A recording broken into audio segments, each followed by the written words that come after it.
Boa tarde. Acho que agora eu resolvi. Desculpa, hoje eu perguntei a você, eu sabia que estava tendo chuva, eu tentei ver de manhã, mas a universidade manteve as atividades normais, aí eu não tenho alternativas. Tem que ser atividade normal. Inclusive porque a chuva foi começar a apertar, já foi mais de tarde. E aí já estava em cima da bucha para modificações de programação. Então, vocês poderão perceber que minha voz hoje está um pouco diferente. Eu posso ter algum acesso de tosse na sala, prometo que eu não vou morrer, embora vocês fiquem achando que eu estou perto disso. Porque meus acessos são muito delicados. Hoje nós vamos. O assunto de hoje é basicamente uma recapitulação de coisas que vocês já viram. Em alguns casos, desde o ensino fundamental, em outros casos, agora em estatística, lá pelo pessoal do DI.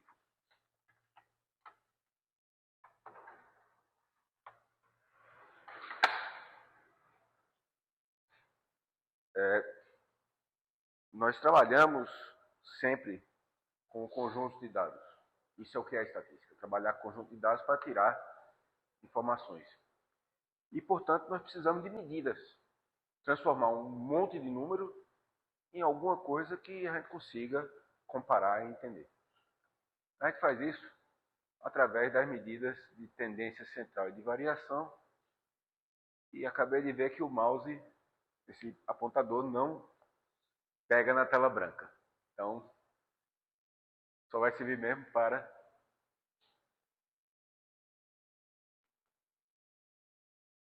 nem para isso, pelo jeito, não vai servir. As medidas de tendência central, como o nome diz, sintetizam o centro da amostra. Sintetizam o centro do conjunto de dados. São três medidas, só tem três. Moda, que é simplesmente aquela coisa que mais se repete. Se eu tiver 1 milhão de números e apenas um aparecer duas vezes, a moda são esses dois. Porque ele apareceu mais do que todos os demais. Nem sempre existe. Posso não ter nenhuma moda, todos os valores podem aparecer igual o número de vezes. Ou posso ter muitos. Se eu tiver aquele milhão de pontos, 10 pontos, cada um deles aparecendo duas vezes, eu tenho 10 modas. Que são aquele valor que mais se repete. Quando você utilizar o Size, ou o Excel, ou qualquer outro programa, e você pedir para ele calcular a moda, determinar a moda para você, ele vai fazer isso aí perfeitamente bem, obrigado. Se houver uma moda, ele vai dizer. Se houver 50 modas, ele vai dar um valor. A função moda do Excel, ou do Size, ou do R, indica ou um valor somente. Então, se tiver mais de uma moda, e você pedir para determinar a moda, problema seu. Tá? A moda, então, quase nunca utilizamos a moda, porque a moda só fala desse valor que é mais comum. Não sintetiza bem um conjunto de dados. No entanto, em alguns cenários, a moda é útil. Por exemplo, para variáveis qualitativas. Qual é a moda aqui da sala em termos de roupa? Calça jeans. Nós temos nesse momento 7 pessoas na sala, 4 estão usando calça jeans. Então, a peça de vestimenta mais comum na sala é a calça jeans. Isso é a moda. O segundo é a mediana. A mediana é uma medida que leva todas as posições em consideração, mas não os valores. Como assim? Na mediana, você vai ordenar os dados, não vai ser uma lista de dados de qualquer jeito, você vai ordenar eles. E a mediana é o valor que tem metade dos valores inferior ou igual, metade dos valores superior ou igual. Se pensar nesses 5 dedos, quem é a mediana?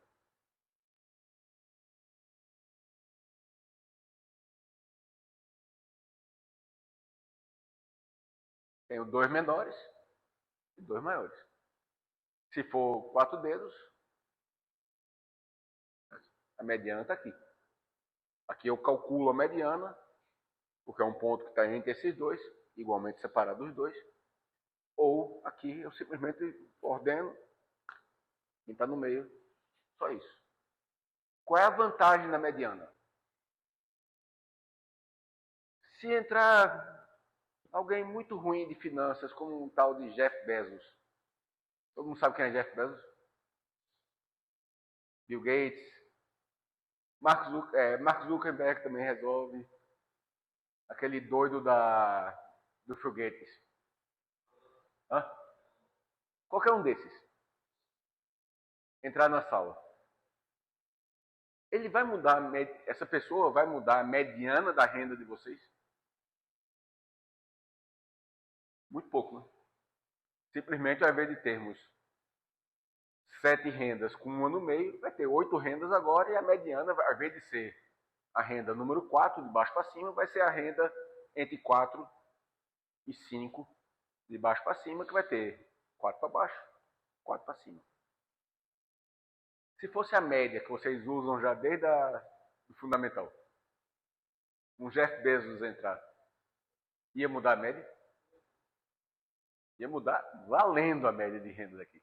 Pelo menos eu acho que mudar, né? Se não fosse o caso, depois eu gostaria de conversar com a pessoa de quem se trata para ver se quer financiar a universidade. Certo? Então, a mediana não leva os valores extremos em consideração, e isso é uma vantagem dela. A mediana não leva todos os valores em consideração, e isso é uma desvantagem dela. Porque ela não representa o que acontece com esses valores extremos para cima ou para baixo. E, finalmente, a boa e velha média. Soma e divide. É a mais comumente utilizada, principalmente em agrários. Por quê? Porque é o miolo e porque leva todo mundo em consideração. Como todos os valores entram igualmente em consideração, a mediana representa igualmente bem todos os valores. Faz sentido? Isso é a grande vantagem dela. E também é a grande desvantagem dela. Porque ela fica sensível a valores que destoam demais dos demais. No momento que representa, ela dá o mesmo peso a Jeff Bezos do que ela dá a todos vocês. E, evidentemente, ele é uma coisa fora do... Ele é fora do padrão no nível mundial, mas dentro de uma sala de aula ele é mais fora do padrão ainda. Tá ok até aqui? Esse slide é o meu padrão normal. Quando vocês verem uma coisa desse tipo, vocês vão ver que isso aqui fui eu que fiz. Quando vocês verem uma coisa como essa aqui, é porque eu tive ajuda do Google, do notebook LLM, que é como é o nome da inteligência artificial do Google? Gemini. Eu tive a ajuda do Gemini, e como está mostrando ali embaixo, Gemini Notebook. Tá? Meu padrão artístico não chega aí. Por isso vocês vão notar que minhas aulas estão Frankenstein. Tem o bonitinho e tem o feio pra cacete, que foi o que eu fiz. E agora é população e amostra. A população, por definição, é infinita. Toda a população, por definição, é infinita. Só que nós não podemos trabalhar com isso. Não é viável. O que é que eu quero dizer com população é infinita? Se eu pedir, considerar vocês, alunos que estão correntemente matriculados, alunos e alunas, que estão correntemente matriculados em Estatística Aplicada à Agricultura, turma SA3. Vocês são uma população ou são uma amostra? De quem? Uma amostra de quem? Toda amostra você tem que definir do que é. O que é que vocês estão representando? Uma amostra é uma representação da população. Vocês se lembram disso da outra estatística. Vocês são uma amostra, eu concordo com a afirmativa. Mas amostra do quê? Uma possibilidade é de alunos de agronomia, de alunos da rural.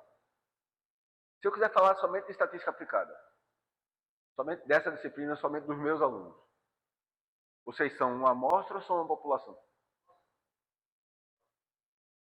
Se eu quiser falar somente dos alunos 26.2, vocês são a população. Os 12 alunos, as 12 pessoas que estão inscritas, são a população de todos os alunos que estão inscritos em 26.2, em estatística aplicada à agricultura, nessa turma. Nesse caso, se vocês são a população, o que eu aprender com vocês, por exemplo, usar esses slides gráficos ajuda vocês a aprender melhor? Hã? Teoricamente, sim. Mas o que eu aprender com vocês, se vocês são a população, o que eu aprender com vocês poderá ser utilizado para as minhas decisões na turma 27.1? Não. É uma outra população. Se eu considero que vocês são a população de todos os alunos, tudo que eu aprendo com vocês, aula, essa técnica nova dos trabalhos semanais, dessas sabatinas semanais que eu vou fazer, só vale para vocês. Mas se eu considerar que vocês são uma amostra de todos os meus alunos em potencial, que existem ou que vão vir a existir, o que eu aprender com vocês poderá ser uma base válida estatisticamente, cientificamente, para o meu próximo semestre? Por isso que vocês são uma amostra. Embora esses 12 alunos sejam toda a população de alunos 26.2, perdão, faz muito mais sentido eu considerar vocês uma amostra dos possíveis alunos. Está fazendo sentido para vocês? Se vocês são uma amostra e não toda a população, à medida que eu tenho um dado vindo de vocês, ganho no desempenho em função desses slides mais bonitos, eu tenho certeza do que vai acontecer no próximo semestre? Eu tenho uma ideia, eu tenho uma estimativa do que vai acontecer, mas não tenho certeza. Porque pode ser que vocês sejam uma representação mal feita. Por um acidente do destino, essa turma tem características diferentes do que acontece nas outras turmas. Está fazendo sentido? Quando a gente trabalha com amostras, a gente sempre está correndo esse risco de que a nossa amostra não represente bem a população como um todo. Por outro lado, as afirmativas que a gente faz com base na amostra são válidas para a população como um todo, ainda que a gente não tenha a população. Eu não sei quem são meus alunos no próximo semestre. Não tem como saber. Mas o que eu aprendo com vocês se virá para o próximo semestre, sujeito a chuvas e trovoadas. Particularmente num dia como hoje, da parte das chuvas. Está fazendo sentido, gente? Nós sempre trabalhamos com amostras em função disso. Certo? Porque reduz e permite falar sobre um conjunto a que a gente não tem acesso. Eu estudo vocês para entender o que eu vou fazer na turma seguinte. Embora eu não tenha a turma seguinte. Certo? Quando nós trabalhamos em experimentação, uma nova variedade de milho. Essa variedade já existe? Você está lá fazendo um trabalho de melhoramento, quer avaliar 50 cruzamentos de milho. As plantas desse cruzamento já são plantadas lá fora? Sim, não, talvez. Estou perguntando a vocês.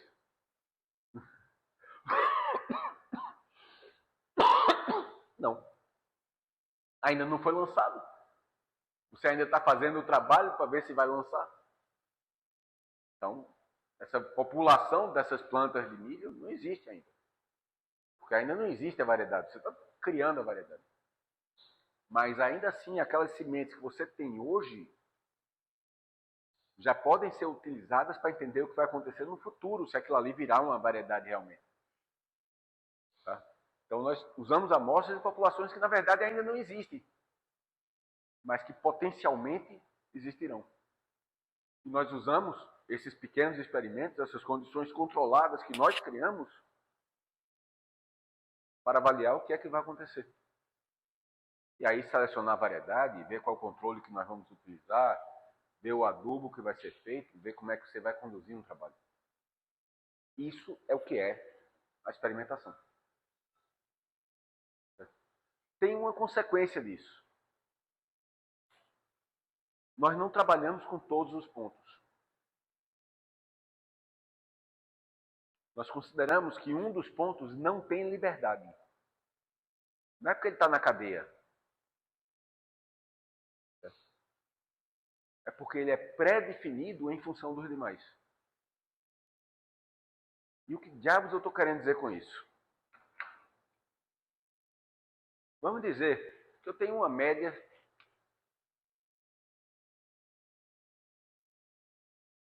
5. E peguei 4 valores. 7, 6, 4. Qual é o terceiro? Qual é o quarto valor?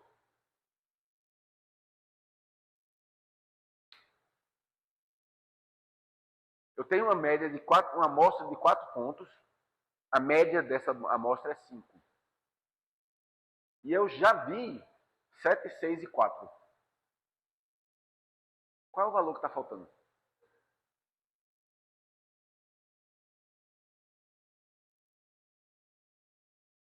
Agora falando para os outros poderem ver. 3.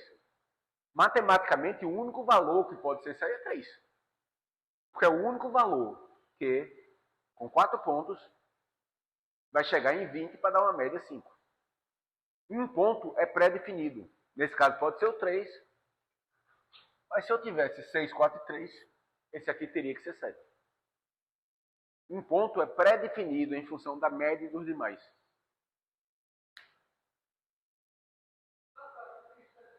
Hã? Quer dizer que você perde liberdade. Quer dizer que você tem 4 pontos, mas na realidade só 3 pontos estão trazendo informação. Não, porque um vai ser definido em função dos outros 3 e da média. Certo? Se eu tiver 2 pontos sumidos,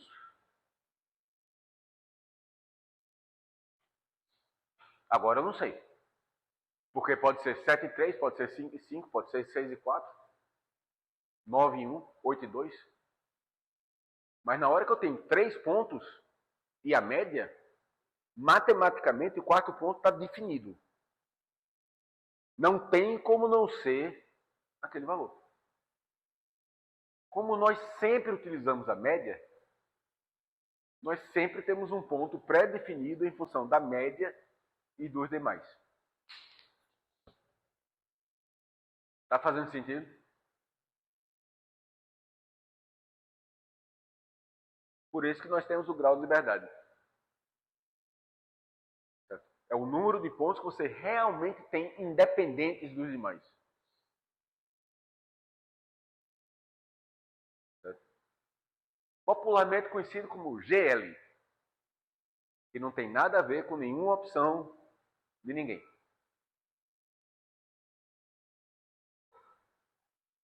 Grau de liberdade, ou na versão em inglês, DF, Degrees of Freedom, que é a mesma coisa. Voltando para a versão feia, população e amostra, o que são cada um, quando é que você usa cada um, e as consequências disso aí. A principal delas é que quando nós trabalhamos com amostra, como sempre trabalhamos, nós temos estimativas dos valores. Porque se eu for lá e colher uma nova amostra daquela mesma população, o resultado poderá e provavelmente será diferente. Poderá ser e provavelmente será diferente do que eu obtive agora. Agora, você espera que com a amostra boa, aqueles valores vão ficar mais ou menos fixos. Mais ou menos dentro de uma faixa. Está fazendo sentido? Lembrando uma coisa, eu tenho uma dificuldade enorme de adivinhar quando não está. um rosto assim, eu fico na dúvida, está dormindo ou não está entendendo? Ou está pensando no que é que vai acontecer com o treinador do meu time de futebol? Ou qualquer outra coisa que você queira. Morreu o artista global. Aquele papel que ela fez, tal novela. Eu não tenho como saber. Então vocês precisam me ajudar. O centro dos dados, média, mediana e moda. A média é o ponto de equilíbrio. Então está o miolo dos dados. Usa todos os dados. Não me perguntem por que é que a porcaria do Gemini deixou essas expressões em inglês no meio do caminho. Não é culpa minha. Eu uso inglês no meio do caminho, mas essas expressões não são minhas. Tá? Do alerta laranja, desde a agronomia, não sei porque é que ele fez isso. Porém, quando ele gera, ele não gera isso como um arquivo PDF, um PowerPoint propriamente dito. Ele gera um PowerPoint que é um monte de imagem. Não tem como editar essas imagens. Ou eu pego a beleza dele e vou levando, como eu estou querendo testar. Vocês são a cobaia, vocês são uma amostra do que vai acontecer esse semestre. Eu vou fazer esse teste para ver se o desempenho melhora.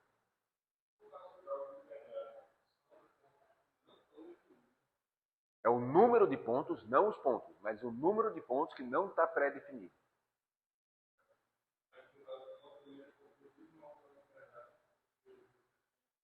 Não, um ponto é pré-definido. Um só. Por isso que o grau de liberdade é n menos 1. Se eu tiver 2 pontos desconhecidos, eu não consigo definir nenhum dos dois. Se eu tenho uma média, certo? E tenho 2 pontos sumidos, esses 2 pontos podem assumir qualquer valor que matematicamente fosse possível para aquela média. Pode ser que um desses valores seja biologicamente impossível. Tivesse que ser um valor negativo, por exemplo. Mas matematicamente, eles poderiam assumir qualquer valor. Agora, se eu tenho um ponto só faltando, ele está pré-definido em função dos demais. É comum se usar a expressão que o último ponto está pré-definido, mas na realidade não é o último. Pode ser o primeiro. Mas quem está faltando, um somente, está definido em função dos demais. Se eu tiver a média. Ah, mas eu não calculei a média ainda. É verdade. Mas nós trabalhamos com população ou com amostra?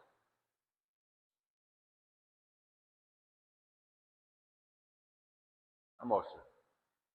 Se é uma amostra, significa que a média da população existe.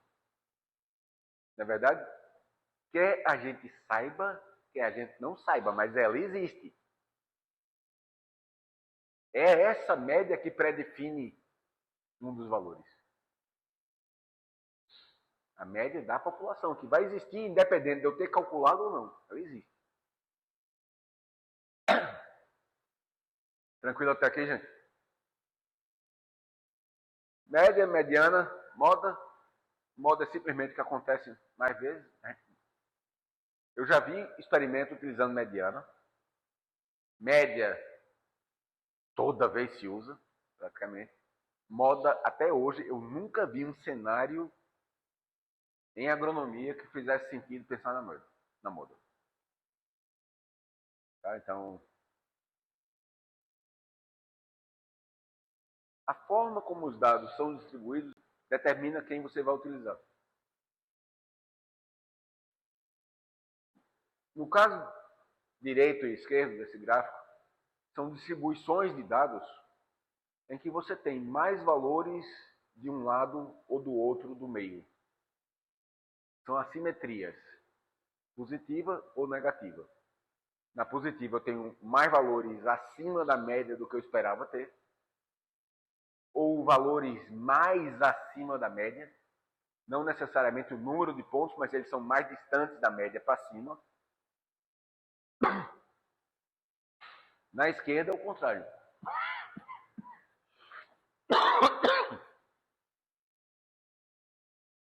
Se seus dados forem muito assimétricos, para um lado ou para outro, a mediana vai ser melhor para você.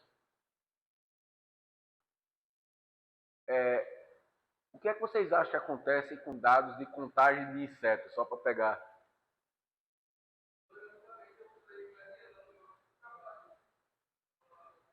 Provavelmente é aquele caso da esquerda. 0,000,000,1000, 0,000,100, 0,010. Dados de contagem frequentemente tem esse padrão. Vai lá, derruba o pobre do coqueiro, vai ver. É coqueiro o teu caso? Vai lá, derruba a torceira de cana, vai contar o número de broca que tem. Não tem nenhuma. Aproveita e faz um caldo de cana. Vai lá, derruba outra, faz outro caldo de cana. Quando está ficando já cheio de açúcar, quando derruba e conta a broca. Isso é o que tende a acontecer. Mato. A mesma coisa, você joga o quadrante, não encontra nada, não encontra nada, não encontra nada, tá, só dá mato. Não encontra nada, não encontra nada, joga, só dá mato. Então são dados desse tipo, frequentemente tem esse problema. E aí termina usando a mediana. Uma solução possível é lançar várias vezes na mesma repetição e usar a mediana desses como o valor da repetição. Lança 10 vezes o quadrante, 50 vezes o quadrante dentro da sua parcela experimental. Só que você não usa os 50 valores. Você usa os 50 valores para encontrar um valor único que representa os 50. E esse valor único pode ser a mediana. E aí você vai, tem as repetições do seu experimento e mede. Para cada repetição você tem a sua mediana, que vai ser o valor do experimento. É um dos caminhos possíveis. Ou utilizar a estatística não paramétrica que usa a mediana. Tranquilo até aqui?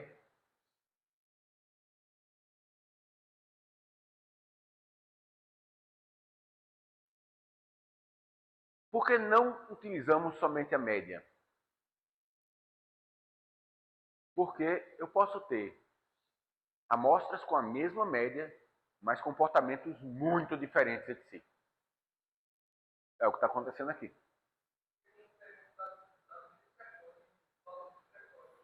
Não necessariamente discrepantes. Deixa eu dar um exemplo visual aqui.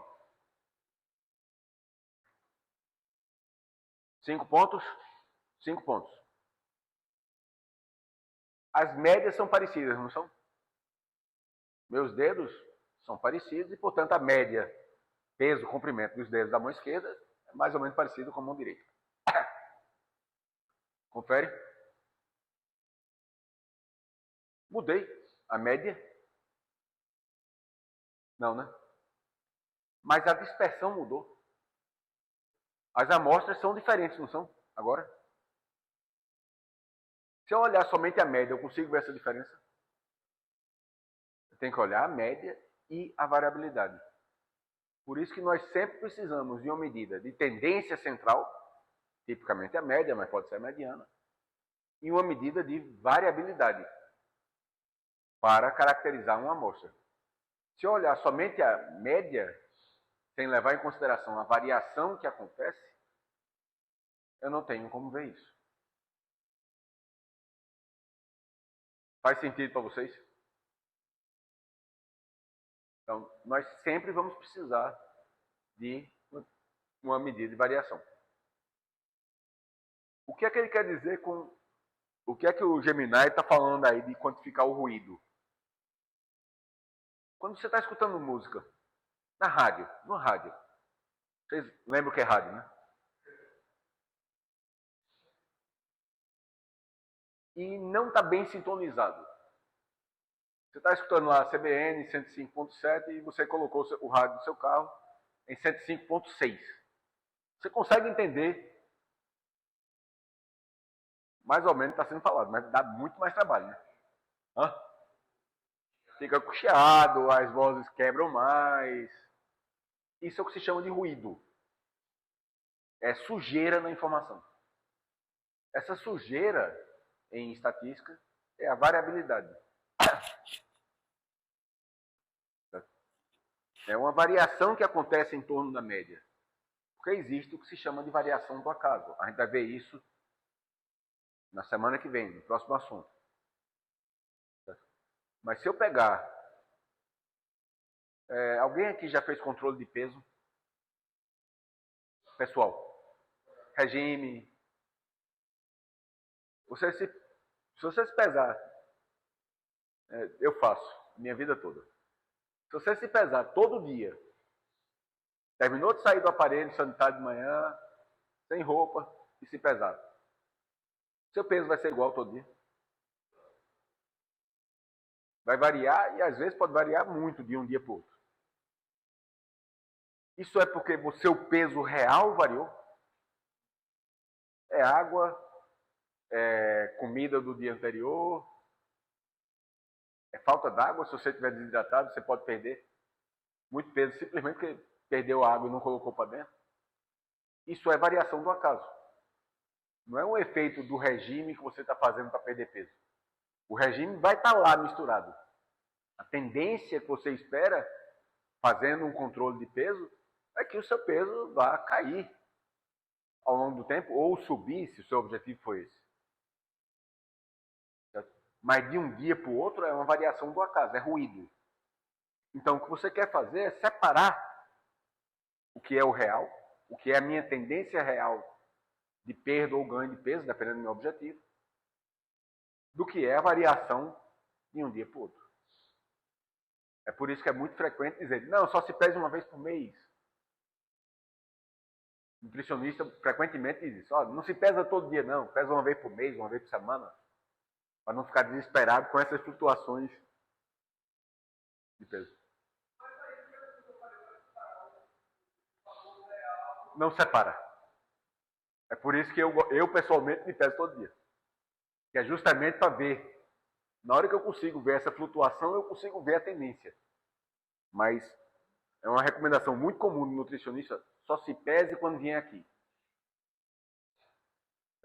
O problema é que você perde a capacidade de ver se aquele biscoitinho que você está comendo toda noite na hora de dormir para tapiar o estômago está fazendo com que o resto do dia que você passou fome não resolva. Então você perde a capacidade. Por isso que eu, pessoalmente, no meu regime, me peso. Manhã, resolvi minhas coisas com o aparelho, pesa, depois daí começa o dia. Tem raiva, já começa o dia com raiva e liquida a fatura. Tranquilo até aqui, gente?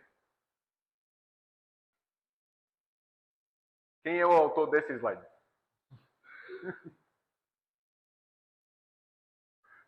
Eu preciso colocar ali que é meu.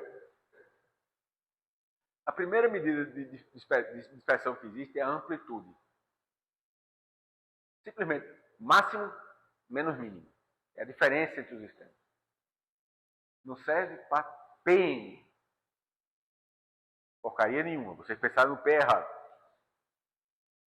Porque não fala nada sobre ninguém, exceto o máximo e o mínimo. Então, e por que é que se faz ele? É fácil. Máximo menos mínimo está feito, resolveu. Mas ninguém usa. Exceto o Jornal da Globo, o Jornal da Record. O brasileiro mais rico ganha X vezes mais do que o brasileiro mais pobre. É a única coisa que serve. Tá? E aí nós temos a variância. O que é a variância? Conceitualmente é muito simples. É uma medida das distâncias de cada ponto em relação à média. Faz sentido, não faz? A média é o centro de todos. Então, se eu pego uma distância média de cada ponto em relação à média, me dá uma variação de todo mundo. Concordam que faz muito sentido, lógico? Só tem um probleminha. É obrigatoriamente zero. Sempre vai ser zero. Por que isso? A média não levou todo mundo em consideração? Então, se eu pegar cada ponto e tirar a média, ou seja, ver a distância daquele ponto da média, eu estou levando o ponto em consideração em parte, é ele mesmo.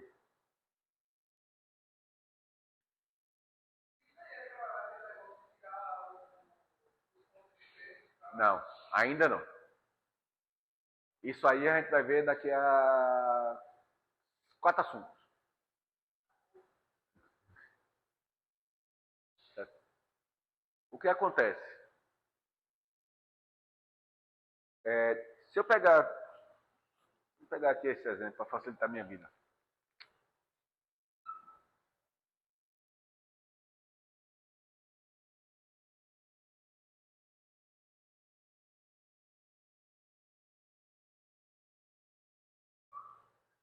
Qual é a média aqui?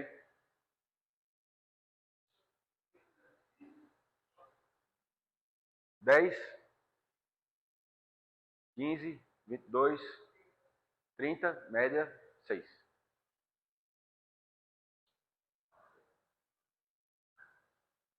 Qual a distância de 6 para 6? 0. Qual a distância de 4 para 6? Quanto? Não. Menos 2. 4 menos 6 é menos 2. Qual a distância de 5 para 6? 7 para 6? Mais 1. 8 para 6?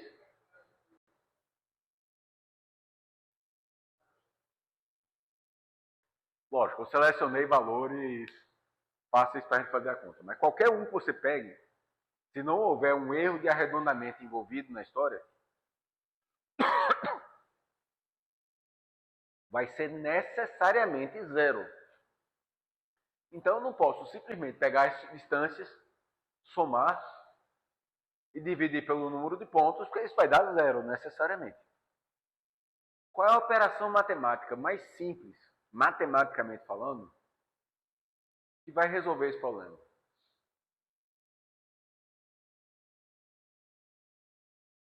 O que é que eu posso fazer para transformar um conjunto de valores que tem positivos e negativos em somente positivos? Módulo. Que simplesmente significa, esquece que existe a porra do sinal. O que é fácil de fazer, mas matematicamente mais complicado. Então pense em outra. Levar ao quadrado. Porque na hora que eu levo ao quadrado, estou multiplicando um número por ele mesmo.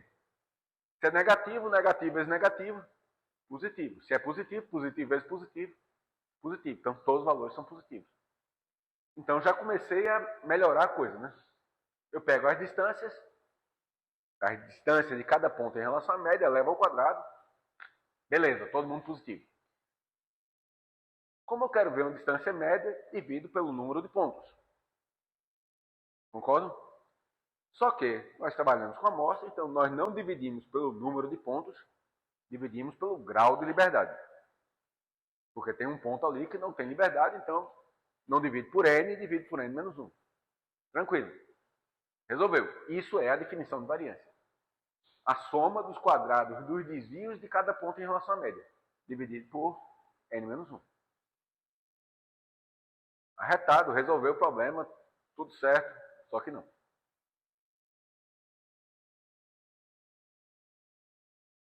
Até aqui está tudo certo, realmente a variância é isso, por definição. Só que tem um probleminha que apareceu agora. Se eu pedir o peso de vocês, qual é a unidade que a gente vai ter? Quilograma, grama, se quiser ter número grande, tonelada, se quiser ter número pequeno, mas é uma unidade de massa. A média vai ser qual unidade? Massa. A mesma unidade. Se era quilo, continua quilo. A variância, qual é a unidade? Qual foi a operação matemática que você fez aqui? Vamos pensar aqui. Deixa eu ligar a luz para ficar mais fácil para vocês. Ligar, não desligar. Como é que eu calculei a variância? O quilo da pessoa menos o quilo da média, não foi? Sempre que a gente faz uma operação, a gente não anota, mas a unidade está indo junto. Concordo? Elevei ao quadrado. Somei. E dividi n menos 1. Concordo? Soma muda a unidade? Somar alguma coisa muda a unidade? Não, né? Somar não muda, as unidades estão envolvidas. Dividir por uma coisa que não tem unidade como número, como grau de verdade, muda unidades? Também não. Agora, o que aconteceu aqui? Qual é a unidade agora? Quando eu elevo uma diferença de quilos ao quadrado.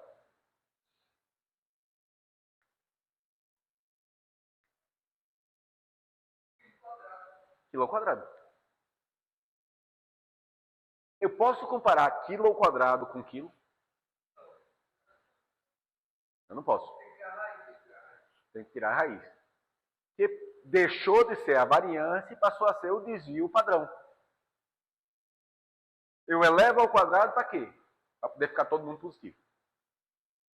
Senão seria necessariamente zero, então eu levo ao quadrado, todo mundo positivo. Resolvi o problema, criei outro problema, que é o que costuma acontecer, a gente resolve um e cria outro, né? E agora eu resolvo pela raiz quadrada, que é o desvio padrão.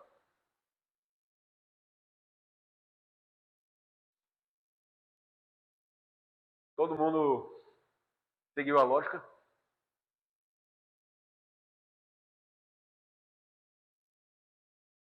E aqui eu tenho uma versão elegante. Eu disse que eu avisei na aula passada que os slides iam estar Frankenstein. Mostrando de onde saiu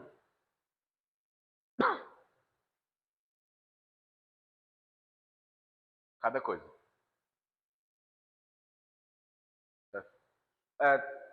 Além desse caso, pensa que se fosse em altura, o que é que ia ter acontecido? Quilo ao quadrado é uma unidade que não faz sentido para ninguém. Mas metro ao quadrado faz sentido? Só não dá para comparar a altura, né? De metro ao quadrado você compara áreas. Vocês sabem qual é a unidade que se mede produção de vaca leiteira? Hã? Não. A medida mais comum é em quilo de leite por vaca por dia. Não se mede leite em volume, se mede em quilo, porque o quilo não varia de acordo com a temperatura e o volume varia. Então, se eu medisse em litro de leite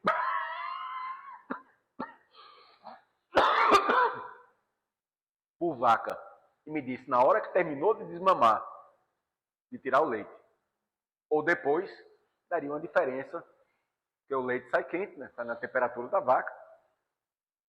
Então, quando esfriasse, caiu um pouquinho o volume. Por isso que é quilo de leite por vaca por dia. Qual é a unidade da variância disso aí? Quilo ao quadrado por vaca ao quadrado por dia ao quadrado. Que não é exatamente uma medida muito fácil de visualizar. Reais por hectare por ano. Produtividade econômica. Reais ao quadrado, por hectare ao quadrado, por ano ao quadrado. Por isso que ninguém usa diretamente a variância para comparar com a outra coisa. A gente usa sempre o desvio padrão. Tranquilo, gente? E aí nós temos uma quarta medida. Nós falamos na amplitude, na variância, no desvio padrão. E agora eu apresento a vocês o erro padrão da média. Qual é a diferença? O desvio padrão mostra a variabilidade dentro da amostra. Ok? Por definição, o desvio padrão é a raiz quadrada da variância e mostra a variação dentro da amostra. O erro padrão da média mostra a dispersão da média.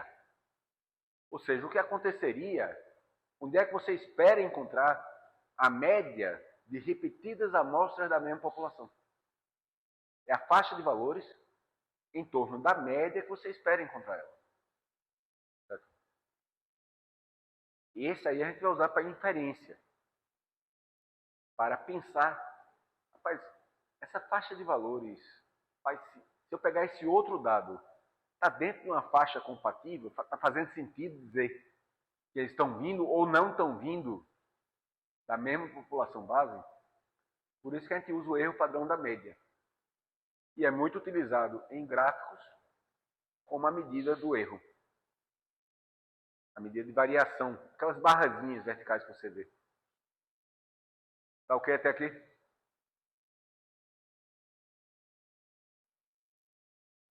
Quem é que varia mais? Não, não é aqui não. É uma pergunta retórica. Quem é que varia mais? O seu peso ou sua altura? Centenas de vezes mais. A altura a gente cresce até 20 anos para um homem, 20 e poucos anos para um homem, 20 e pouquinhos. E depois começa a cair. Quando chega nos 60, começa a diminuir a altura. Isso é fato, não é somente você vendo seu avô mais baixo, não. Ele está ficando mais baixo mesmo, sua avó. Tá? Mas, de um modo geral, não varia. Mas o peso varia muito. Só que eu posso comparar diretamente o desvio padrão de altura com o desvio padrão de peso? Para dizer quem é que varia mais? Por que não? Você está certo, mas por que não?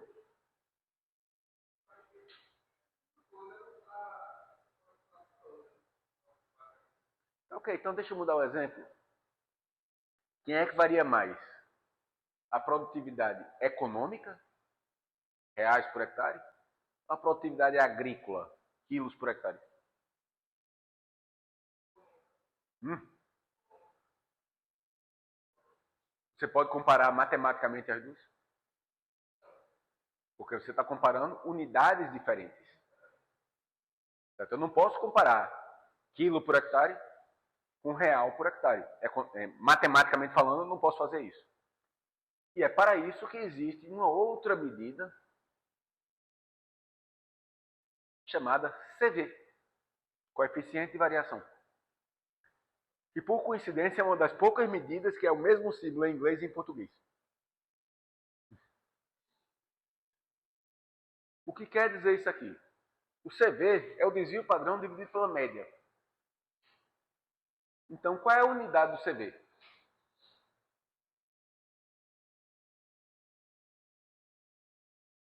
CV tem unidade?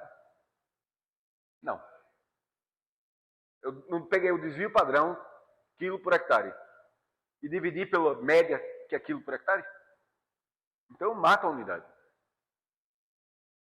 Como eu fiz isso para produtividade agrícola e produtividade econômica, agora eu posso comparar os dois valores e ver quem é que está variando mais. Faz sentido? Além disso, tem outra coisa. Quem é que varia mais devido ao acaso? A produtividade do milho no semiárido de sequeiro, dependendo da chuva, ou a produtividade do milho lá em Iowa, a terra do milho, o Corn Belt americano, onde tem a maior produtividade média do mundo, embaixo de um pivô central. Quem é que vai ter uma maior variação de um ano para o outro? A nossa. Mas quem é que vai ter um desvio padrão maior? A gente ou a deles?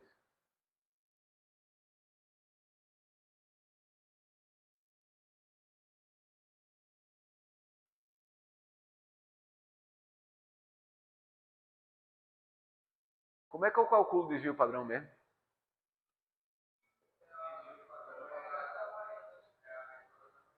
Como é que eu calculei a variância? Vocês estão certos, né? Como é que eu calculei a variância?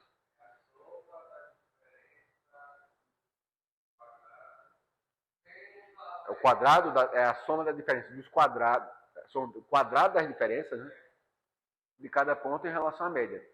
Então, se eu aumento o número, lá ele está falando de produtividade de 10 mil quilos por hectare.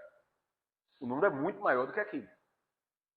Então, onde é que eu vou ter um número maior para o desvio padrão? Lá ou cá? lá porque simplesmente estou falando de 10 vezes a produtividade aqui. A nossa variabilidade é maior aqui do que lá. Mas o número lá vai ser maior do que aqui. Como é que a gente resolve? Você vê. Como eu vou dividir o número grande deles pela média grande deles, e eu vou dividir o número pequeno daqui pela média pequena daqui, agora eu posso comparar diretamente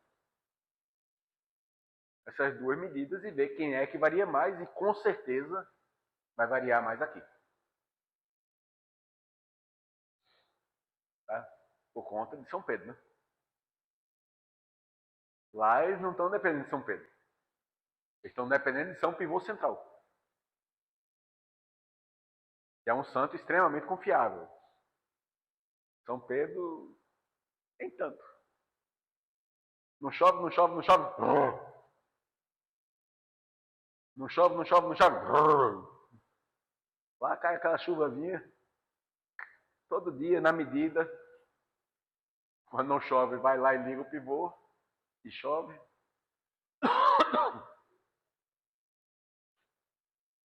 Tranquilo, gente?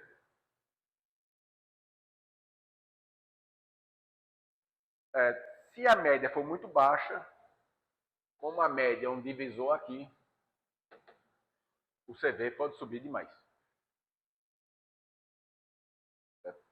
É um artifício matemático, é uma coisa que você tem que levar em consideração.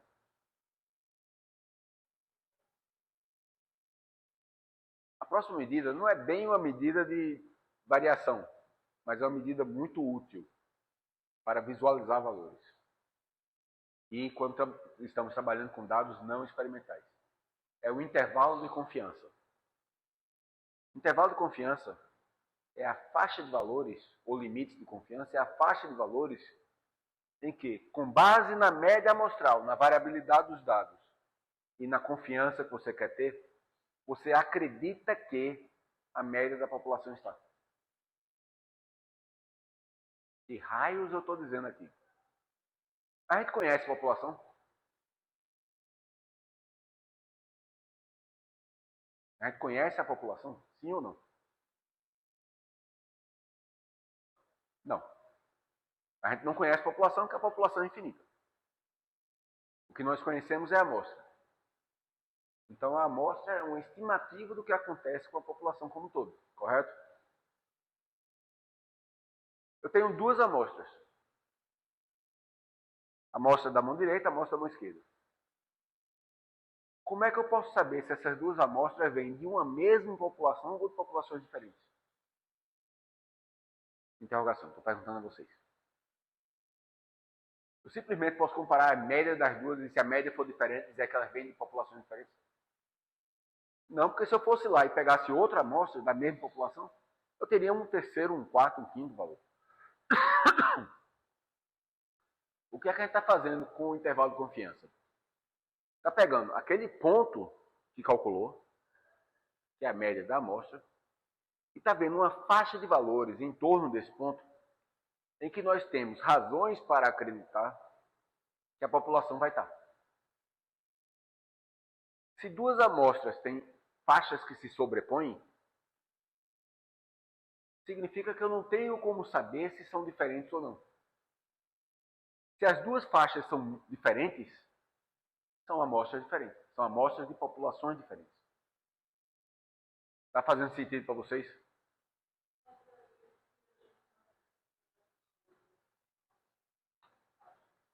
A gente não vai ter certeza absoluta. A única certeza absoluta que a gente tem é que vai morrer. Essa aí é certeza absoluta. Ninguém fica para si mesmo. E que você vai pagar imposto também é a certeza praticamente absoluta.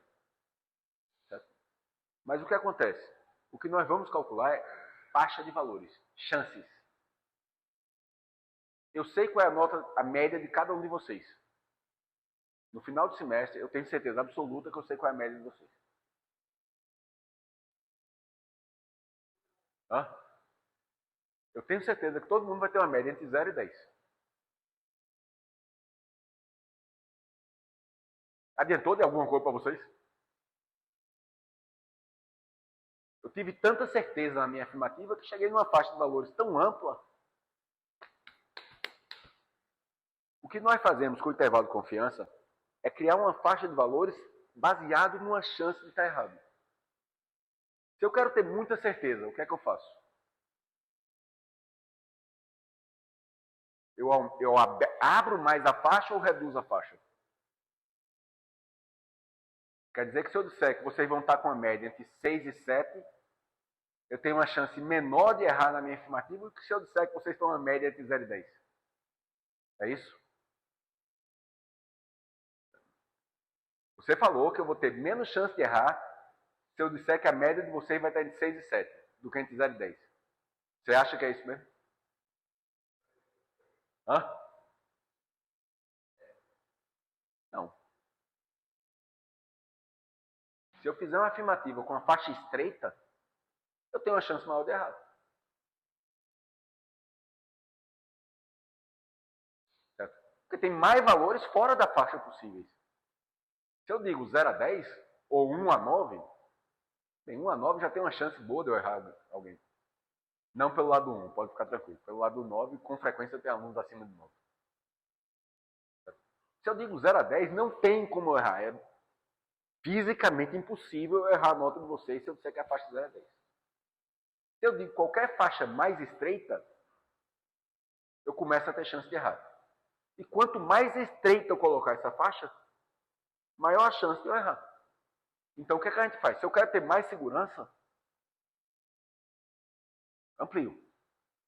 Se eu, por outro lado, pode chegar no ponto do 0 a 10, que eu ampliei tanto que a afirmativa não está fazendo mais sentido. Não faz sentido eu pensar naquilo ali que eu coloquei uma faixa tão grande que qualquer valor vai estar dentro do mesmo grupo. Deixa de ter sentido prático, mas matematicamente eu não vou errar.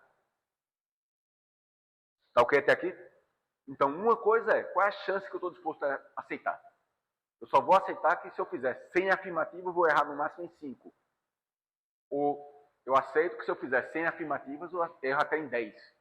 Ou eu só vou querer errar uma em cada 100 vezes. Aí eu vou definir qual o tamanho da abertura que eu vou fazer. Confere? Segunda característica. Se meus dados variam muito, meus dados têm alta variabilidade. Para um mesmo nível de confiança, minha faixa fica maior ou menor? Dados altamente variáveis. Eu aceito que vou errar 5% das vezes, 10% das vezes, escolha um nível qualquer. Mas um nível fixo. Todos os dados variam muito ou que variam pouco, eu aceito que vou errar o mesmo número de vezes. Onde é que eu preciso abrir mais? Com dados que variam muito ou com dados que variam pouco? Que variam muito. Porque, como eles variam muito, se eu for lá e pegar várias vezes, tem uma chance maior desses dados não serem iguais. Se eles variam um pouco, essa chance reduz, então eu posso apertar minha faixa. Duas características já, né? Chance que eu estou disposto a errar. Quanto maior a chance, mais apertado. Quanto menor a chance, mais aberto. Variabilidade dos dados. Quanto maior a variabilidade, mais eu tenho que abrir para uma determinada chance. Quanto menos variável, mais fechadinho. Onde é que eu confio mais nas minhas afirmativas? Com muitos pontos? Com muitos pontos ou com poucos pontos? Quanto mais pontos eu tenho, mais confiança eu tenho nas minhas conclusões, porque eu chego mais perto da população. E, portanto, mais apertadinho eu posso fazer minha amostra. Meu intervalo. Confere? A gente vê isso claramente em pesquisa política, né? Quanto maior a pesquisa, mais apertadinha a faixa que eles podem colocar. Quanto menor a pesquisa, mais eles dizem que pode estar errado. Tá ok até aqui, gente? Então, são as três coisas que vão definir o intervalo de confiança. O T, que é uma tabela de distância estudantizada do teste T, teste de student. O nome do cara não era student, mas era o nome que ele usava. O S, que é a variabilidade, e o N, que é o número de pontos.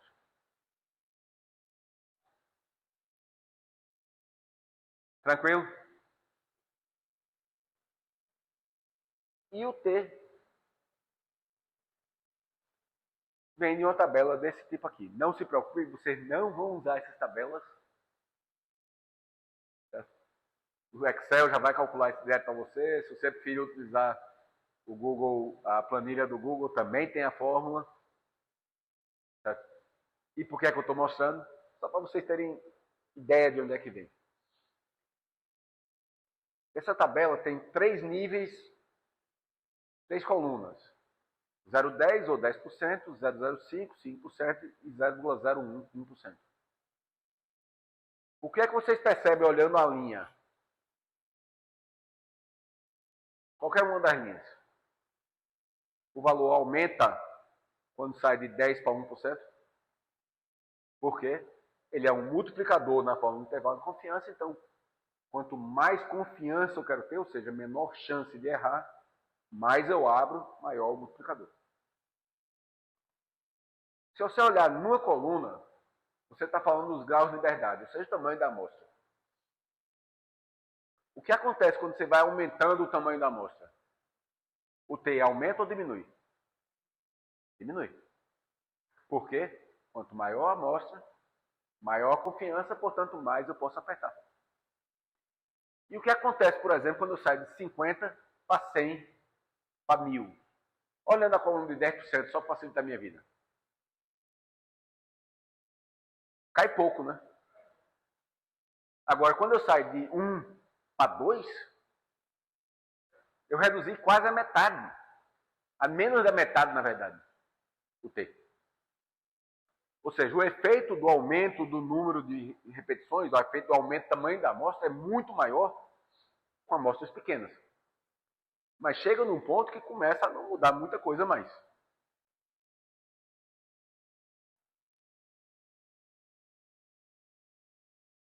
Tranquilo? Por favor, vamos perguntando. Né?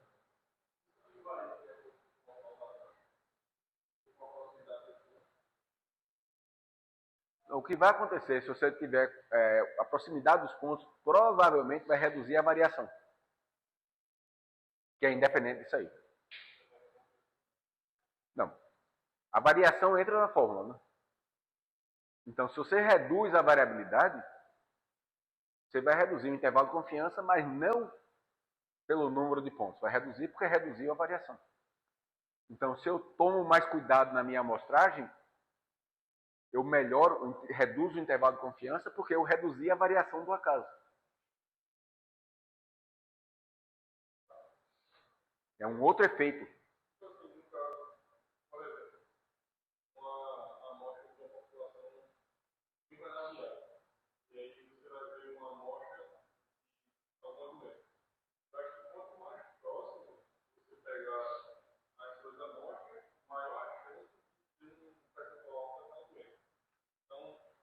Certo, aí você está pensando num cenário diferente. Mas você tem razão. Doenças, a gente admite em experimentação agrícola que o acaso é completamente independente. Que o acaso vai ser igual no campo como um todo. Só que isso não é verdade. Certo? Pontos mais próximos são mais parecidos entre si para a doença, para a praga, para a fertilidade do solo, para a condição física do solo, do que pontos mais distantes. Isso aí é inerente, é impossível não ser assim. Certo? Por exemplo, se você vai no campo, está lá trabalhando, tu és de Emílio, né? Não? Certo. Você está lá no campo trabalhando, o lugar, carpina, cana, o lugar que o trator fazia manobra vai ter uma produtividade mais baixa. Você consegue ver, inclusive. Os lugares mais próximos dali vão ter também um efeito daquela manobra do trator. Menor à medida que vai se afastando, mas vai continuar existindo. É inevitável. Se você tiver uma pedra grande a 1 metro de profundidade, vai afetar não somente quem está exatamente em cima, mas vai afetar também quem está para o lado. Quanto mais longe, menos afeta. Então, na realidade, embora a gente assuma que todos os pontos são independentes em si, na verdade eles não são. Tá? E tem uma série de cálculos que eu não vou mostrar para vocês aqui, que levam essas flutuações em consideração. Tá? Mas o ponto que você está levantando aí é com relação aos dados, não com relação à variação. Lógico que dados, pontos mais próximos são mais parecidos entre si. Está bem ou para mal. Se eu derrubei um saco, estava aplicando adubo, derrubei aqui 1 quilo de adubo, esse ponto vai estar mais fértil do que o resto que não recebeu esse adubo extra. Quem está aqui está roubando, está jogando raiz para aqui e está roubando. Quem está aqui está tentando fazer também, mas está mais longe já, né? Então o efeito é menor. Tranquilo?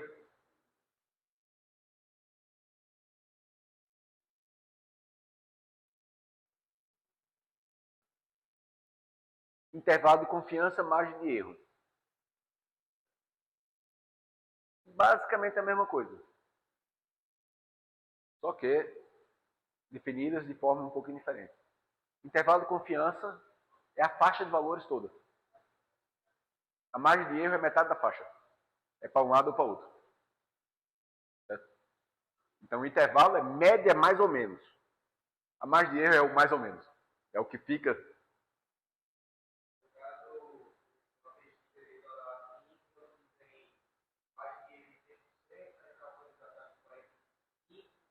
Significa que de 42 a 48,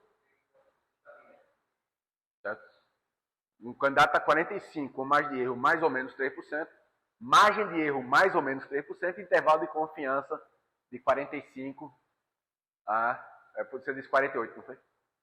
45 a 51. Certo? Porque na margem de erro é média mais ou menos. E no intervalo de confiança é daqui até aqui. Mesma coisa. Certo?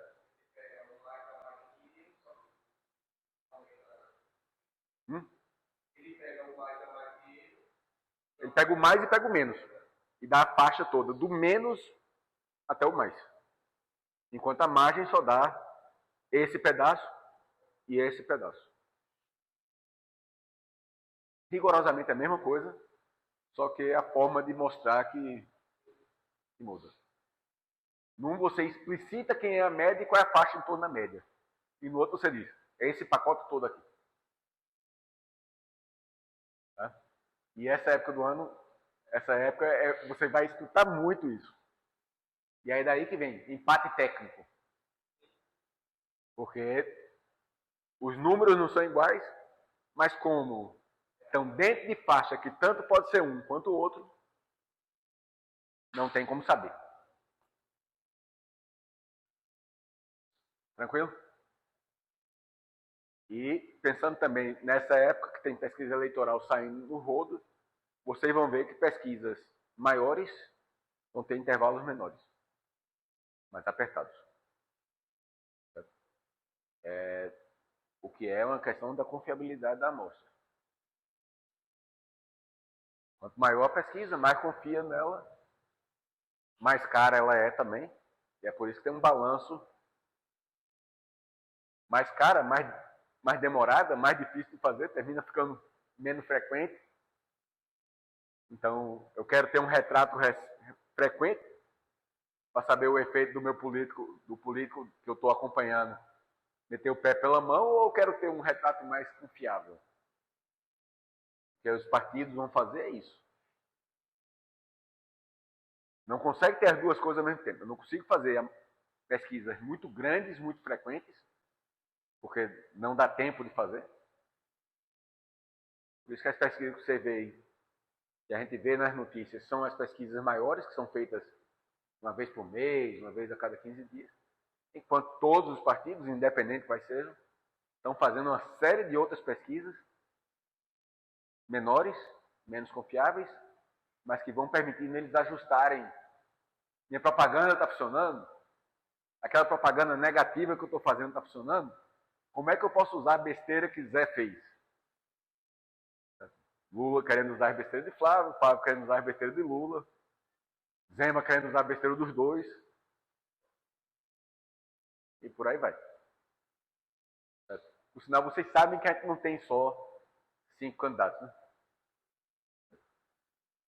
Basicamente só tem 2, mas teoricamente tem um número bem maior de candidatos.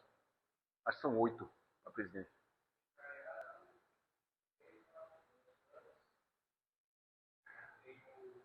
Flávio, Lula, tem uns 2 ou 3 bem mais na esquerda, PCO, PSTU, desse pessoal.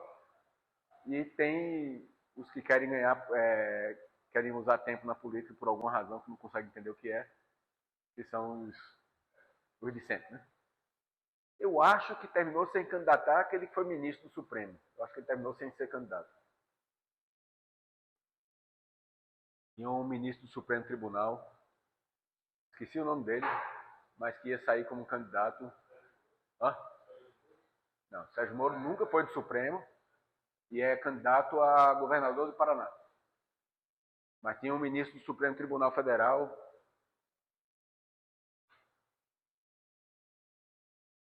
Acho que foi da época do Mensalão ele. É um senhor negro. Esqueci o nome dele. Deu branco agora o nome dele. Mas esse candidato se aposentou com dor nas costas, um negócio desse tipo. Ele tem 10 anos que ele se aposentou.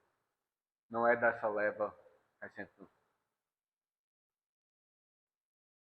O P velho, o valor P, é o valor da probabilidade de diferença. É o que vocês vão encontrar a torta direito como P igual, menor ou igual a 5%, tipicamente. É a chance de estar errado. Além dele, tem um valor importante que é esse D de Cohen. O que é isso aí? É a diferença entre pontos dividida pela variabilidade, ou seja, em valores absolutos. E aí você abstrai já a variação. Tá?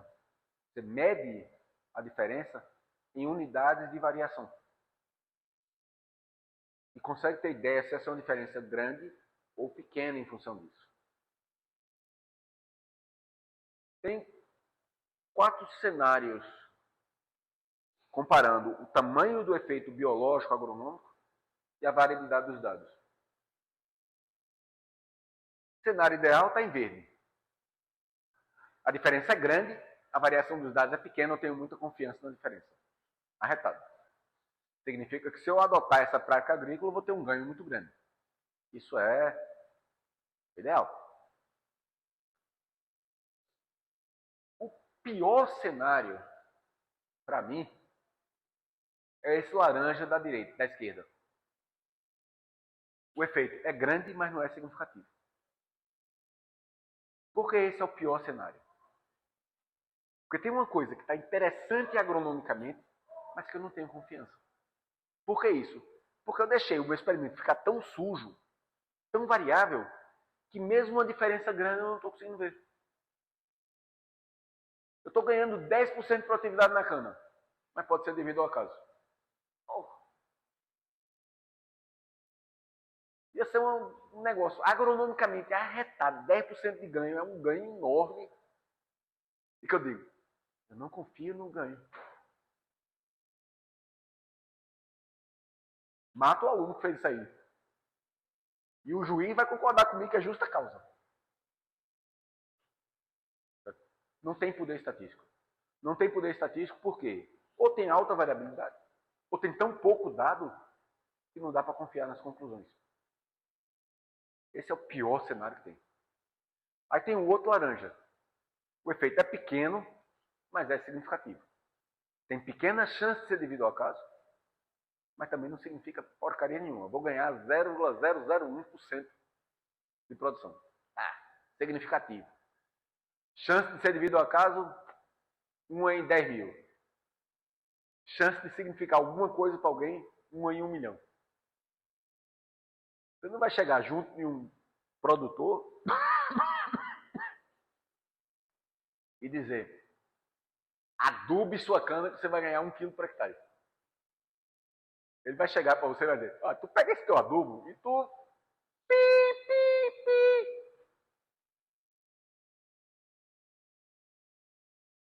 Tá? Naturalmente, que é o que você faria. Se você tiver carro, pronto. Você tem carro ou vai vir de ônibus. Se você escolher esse caminho, você vai chegar 1 segundo antes na rural. Você vai mudar alguma coisa na sua vida por causa de 1 segundo para chegar mais cedo na rural? Não, né? Pode ser significativo, pode ser confiável, mas não quer dizer porcaria nenhuma. Esse é o cenário da esquerda, da direita. O que é que aconteceu aqui? Você tinha um experimento com tão pouca variação do acaso, ou um tamanho tão grande, que você consegue encontrar diferenças que não querem dizer porcaria nenhuma. Se eu tiver que escolher o de cima, o laranja de cima ou o laranja de baixo, eu prefiro o laranja de baixo. Pelo menos eu não vou ter uma crise de raiva absurda. E o cinza nem tem efeito, nem foi significativo. Ou seja, você não está dizendo que tem diferença, mas também não tem diferença nenhuma para ver. E aí bate num ponto que é comum achar, não foi significativo é igual a ruim. Não. Nós avançamos o conhecimento, e isso vai ser um assunto que a gente vai falar daqui a 2 assuntos, comprovando ou negando aquilo que nós achamos que ia acontecer antes do experimento. É o que chamamos de hipótese científica. Então, negar, dizer que não aconteceu, também é um avanço do conhecimento. Quando? Quando eu posso afirmar que não aconteceu porque não existe. Não é não aconteceu porque eu não consegui detectar. Não aconteceu porque não existe. Ok, significa que esse caminho aqui não está bom. Isso é um ganho de conhecimento real. Essa hipótese que eu tinha razão para achar que era verdade, não é verdade. Significa que tem outra coisa que está acontecendo. Na hora que eu fecho uma porta, como diz o ditado, fecho uma porta, abre a janela, né? Se eu fecho essa porta, eu abro outra janela para entender o que foi que aconteceu. No caso de cima, eu fechei a porta e levei a porta na cara mesmo. Só foi a única coisa que eu fiz. Porque está variando tanto devido ao acaso, ou o experimento está tão pequeno, que ter ou não ter, eu não tenho como saber se é real ou não. Beleza, gente? E aqui nós temos um gráfico chamado de box plot, ou gráfico de caixa. A gente não usa ele muito frequentemente em agronomia, não. Mas o que quer dizer ele? Se você pegar esse gráfico, você vai ver que tem uma caixa de valores, uma linha no meio e 2 barras. A caixa é o conjunto dos dados. O valor do meio é a mediana. O final da caixa são os quartis, 50 e 75. O quartil é a mesma, 25 e 75. O quartil é a mesma coisa da mediana. Só que, enquanto a mediana é o quartil 50, o quartil é de quem tem 25%. 25% dos pontos está abaixo e o de 75, 25% dos pontos estão acima, 75% estão abaixo. Tá? O final da barra é o limite maior. E aqueles pontos soltos são outliers. São pontos que estão fora do conjunto de dados. São pontos que você tem alguma razão para suspeitar que aconteceu alguma coisa estranha ali.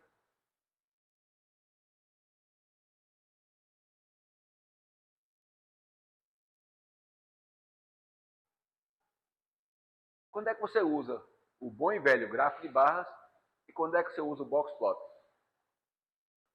Se os dados são simétricos, com distribuição mais ou menos normal, que é o dado que a gente costuma trabalhar, gráfico de barras. Horizontal, vertical, tipicamente nós usamos o vertical, as barras, as colunas, mas se você quiser usar o gráfico na horizontal, também dá para utilizar. Não dá para utilizar notinha de real, milhozinho, tá? Isso aí você não usa, não. Usa isso aí se for fazer uma apresentação para público, para coisa desse tipo, mas no artigo científico, no seu relatório de TCC, no seu relatório PUBIC, não utilize isso. Tá? Se seus dados são assimétricos, a primeira coisa que você faz é senta e chora. Tá? Sentou, chorou, botou as mágoas para fora, aí você vai decidir se vai com o box plot, se tem um número bom de pontos, acima de 5, ou se não vai fazer porcaria nenhuma, porque tem tão pouco ponto que você só vai mostrar todos os pontos mesmo.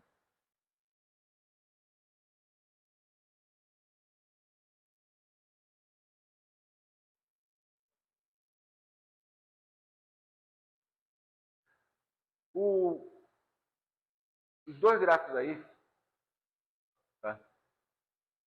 No gráfico laranja, é o que a gente costuma fazer. Que eles consideram, os autores que eu tirei para isso aí, que o Gemini tirou para isso aí, chamou minha atenção. Eu nunca tinha parado de pensar, mas ele tem razão.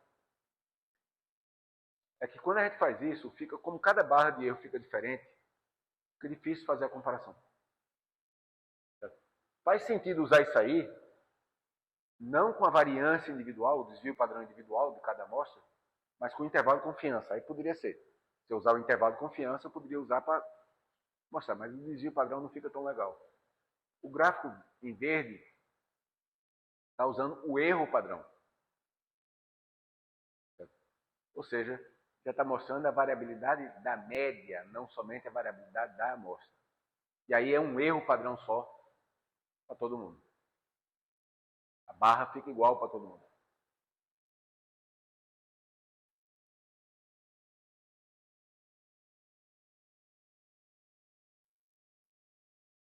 E aqui eu tenho um outro gráfico, na minha versão,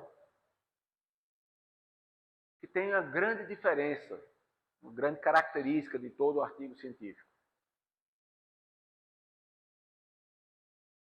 Autoexplicativo.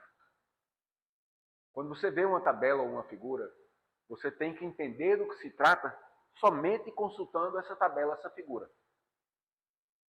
Uma legenda. E, aliás, esse gráfico está errado e toda vez eu só percebo aqui. Por que é que esse gráfico está errado?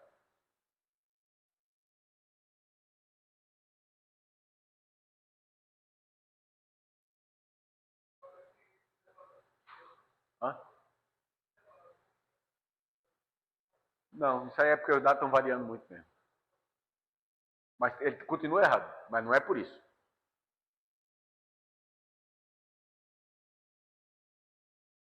O eixo Y é o quê?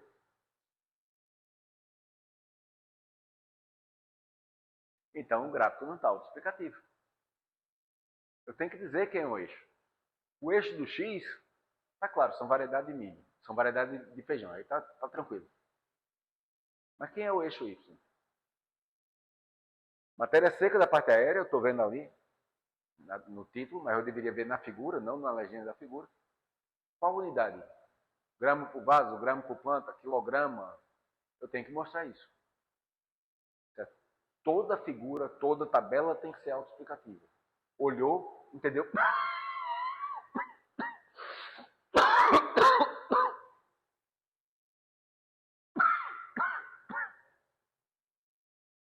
Na hora que olha, dê todas as informações que tem para ver. Tem pré. PIBIC, TCC, dissertação, mestrado, artigo que você está publicando na Nature, sempre tem que ser autoexplicativo.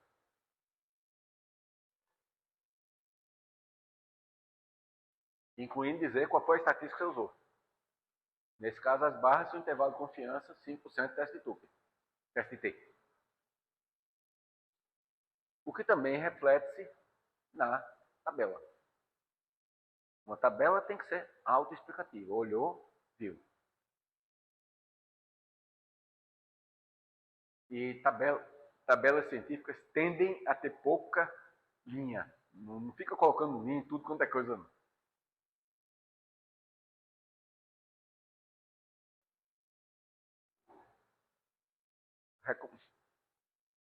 O que é que se recomenda fazer? Mediana, no lugar da média, quando os dados não são simétricos. Erro padrão, e não o desvio padrão, para poder já levar em consideração a média para equilibrar mais. Como está usando o erro padrão, você não usa o desvio padrão. Né? O CV, para poder permitir a comparação entre as diferentes variáveis do seu experimento, comparação direta do seu experimento com outros experimentos. E a inspeção dos gráficos, o simples olhou, viu, não substitui fazer a matemática. Não substitui um teste de comparação de médias. Quando um teste de comparação de médias é matematicamente válido. Que é uma coisa que a gente vai ver mais na frente. Nem sempre é. Tá? Então, você poderá utilizar isso em cenários em que você não tem, porque seus dados não se prestam, um teste de comparação de médias. Ok, gente?